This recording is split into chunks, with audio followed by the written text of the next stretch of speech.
నమస్తే అమ్మా. నమస్తే అమ్మా. అమ్మ, అమావాస్య, పౌర్ణమి రోజుల్లో ఏవైనా దీర్ఘకాలిక రోగాలుంటే అవి మళ్ళీ తిరగబడతాయి అంటారు. నిజమేనా? అవి ఒక మూఢనమ్మకమా? మూఢనమ్మకం ఏం కాదమ్మా. హ్మ్. అందులో కొంతవరకు వాస్తవం ఉంది. ఓకే. ఎందుకంటే చంద్రుడు మనఃకారకుడు అంటారు. మనస్సు మీద ఆధిపత్యం ఉంటుంది. హ్మ్. కనుక పూర్ణిమ నాడు, అమావాస్య నాడు మనస్సులో తేడాలు ఉంటాయి. హ్మ్.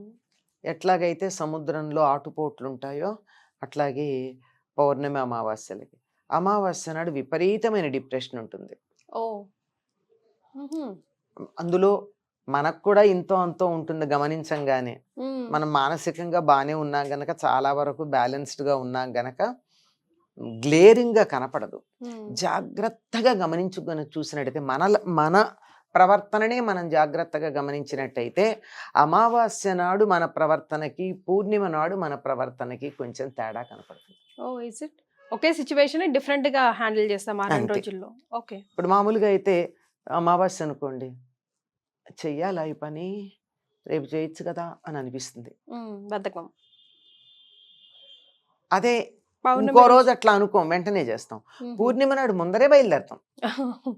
ఎనర్జిటిక్‌గా ఉంటాం. ఆ, ఎందుకంటే చంద్రుడు పూర్తి స్థాయిలో ఉంటాడు కనుక మనసు మనలాంటి వాళ్ళల్లో ఈ మనసులో వచ్చే మార్పులు పెద్దగా కనపడవు, కానీ మానసిక రోగులు ఉన్నారు చూడండి, హ్మ్. వాళ్ళల్లో బాగా కనపడతాయి. హ్మ్. ఉమ్. యెస్. వాళ్ళకి మరీ అమావాస్య వచ్చిందంటే ఈ మెంటల్ పేషెంట్స్ కట్టేస్తారు కూడా. హ్మ్. కారణం ఏంటంటే అమావాస్య నాడు సూర్యుడు ప్రభావం ఎక్కువ ఉంటుంది. హ్మ్. అందువల్ల మొండితనం, పట్టుదల ఎక్కువ ఉంటాయి. సూర్యుడు ఆత్మకారకుడు కదా, హ్మ్. నా మీద నాకు నమ్మకం కదా, నేనేదంటే అదే చేస్తా అనేటటువంటి మొండితనం ఎక్కువ ఉంటుంది. హ్మ్. పౌర్ణమి నాడు చంద్రుడు ఫుల్గా ఉంటాడు గనక మనసు చాలా వికసించి ఉంటుంది, ప్రతిదీ లైట్గా తీసుకునేది. ఆ! ఆ రోజు సూర్యుడు చాలా దూరంగా ఉండడం ఉంటుంది. సో, అంత ప్రభావం ఉంటది గదమ్మా! అమ్మ బాగా ఉంటుంది. హ్మ్. ఏమాత్రం మానసికమైనటువంటి బ్యాలెన్స్ లేని వాళ్ళల్లోనూ బాగా బయటపడుతుంది. హ్మ్. బ్యాలెన్స్ ఉన్న వాళ్ళల్లో జాగ్రత్తగా గమనిస్తేనే కనపడుతుంది. అందుకే ఇవి గమనించుకునే మన వాళ్ళు అమావాస్య నాడు ఏ పని మొదలు పెట్టద్దు, హ్మ్. ఇట్లాంటి మాటలు కొన్ని చెప్తూ ఉంటారు. అవును. అంతే, అంతకన్నా వేరే కాదు. If you have your own confidence, హ్మ్. నీ మనస్సు మీద నీకు అదుపు గనక ఉన్నట్టయితే మనం చేసేయచ్చు. హ్మ్. అది లేని వాళ్ళు, మనస్సు మీద అదుపు లేని వాళ్ళు మూడ్ బట్టి నాకు మూడ్ ఉంది, నాకు మూడ్ లేదు అంటూ మూడ్ ఉంటారే, స్వింగ్స్. హ్మ్. అలా అన్న వాళ్ళు మాత్రం అప్పుడు మొదలెట్టకూడదు. హ్మ్. ఆ మూడేమిటి, నా కర్తవ్యం నేను చేస్తాను అనేటటువంటి ధైర్యంలో ఉన్నటువంటి వాళ్ళు మాత్రం హాయిగా చేసుకోవచ్చమ్మా. హ్మ్. అమావాస్యకి పౌర్ణానికి ఉన్నటువంటి ప్రభావం అది. హ్మ్. ఎప్పుడైతే మానసికంగా బాగా కనపడుతుంది, శారీరకంగా కూడా ఈ వీటి యొక్క ప్రభావం వల్ల మామూలుగా ఆరోగ్యంగా ఉన్న వాళ్ళల్లో పెద్ద తేడా కనపడదు, కానీ హ్మ్. దీర్ఘకాలిక రోగులు చాలా బలహీనంగా ఉన్నారు. హ్మ్. ఈ బలహీనంగా ఉన్న వాళ్ళ మీద మాత్రం వీటిల్లో తేడా కనపడుతూ ఉంటుంది. మీరు గమనించండి, ఎక్కువ మరణాలు అమావాస్యకు ముందు జరుగుతూ ఉంటాయి. అవునంట.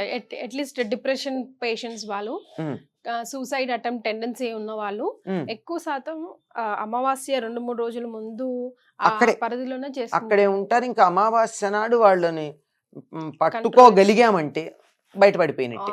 హ్మ్. అందుకే మంచంలో ఉండి ఇవాళ రేపా అనే వాళ్ళు ఉన్నారంటే అమావాస్య దరిదాపుల్లోకి వస్తుందంటే అందరూ కేర్ఫుల్గా ఉంటారు. హ్మ్. కారణం ఏంటంటే మానసికమైనటువంటి శక్తి తగ్గుతుంది. తగ్గేటప్పటికీ శరీరం కూడా సహకరించదు. సహకరించదు. హ్మ్. మనస్సు వల్లే. ఇప్పుడు మనిషి బతికున్నాడంటే ఎక్కువగా మనస్సు వల్లే బతికున్నాడు.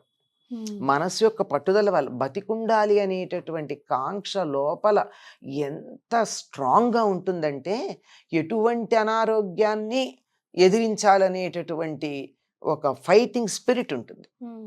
కిల్లింగ్ ఇన్స్టింక్ట్ అంటారు, కరెక్ట్. అది ఉంటుంది. హ్మ్. దాంతో బతికుంటాడు. జంతువులుట కొంచెం అనారోగ్యం చేస్తేట అవి ఎందుకు వచ్చింది ఈ శరీరం అని వాళ్ళు ఫైట్ చేయడం మానేస్తాయిట జంతువులు. హ్మ్. వెటర్నరీ డాక్టర్స్ చెప్తారమ్మా, హ్మ్. జంతువులు ఫైట్ చెయ్యవు. హ్మ్. శరీరంలో కొంత అనారోగ్యం, చిన్నదేదో కాలో విరిగిందో ఏదో అనుకో బాగానే ఉంటాయి. హ్మ్. అంతకు మించి వేదన కలిగించే రోగాలు ఏమైనా కనుకున్నట్టయితే they just give up. They don't react. అందుకని త్వరగా చనిపోతాయి. మనుషులకు అది కాదు, ఇంకా ఉండాలి. కాళ్ళు పని చేయకపోయినా, కళ్ళు పని చేయకపోయినా, బుద్ధి పని చేయకపోయినా, ఏది పని చేయకపోయినా ఇంకా బతికుందామని ఉంటుంది. ఈ ఉండడం అనేటటువంటి పట్టుదల ఉందే, ఈ పట్టుదల వల్ల బతికుంటారు. ఎప్పుడైతే మనస్సు బలహీనపడిందో పట్టుదల సడలుతుంది. పట్టుదల సడలడం వల్ల జరుగుతూ ఉంటాయి. కనుక రోగం తిరగబెట్టడానికి మానసికమైన స్ట్రెంగ్త్ లేకపోవడం కారణం. మానసికమైనటువంటి పటుత్వం, గట్టితనం, బలం లేకపోవడం వల్ల ఇవి జరుగుతూ ఉంటాయి. అందువల్ల పౌర్ణమి అమావాస్యల ప్రభావం బ్రహ్మాండంగా ఉంది. ఎందుకుండదమ్మా, తిథుల ప్రభావం బాగా ఉంటుంది.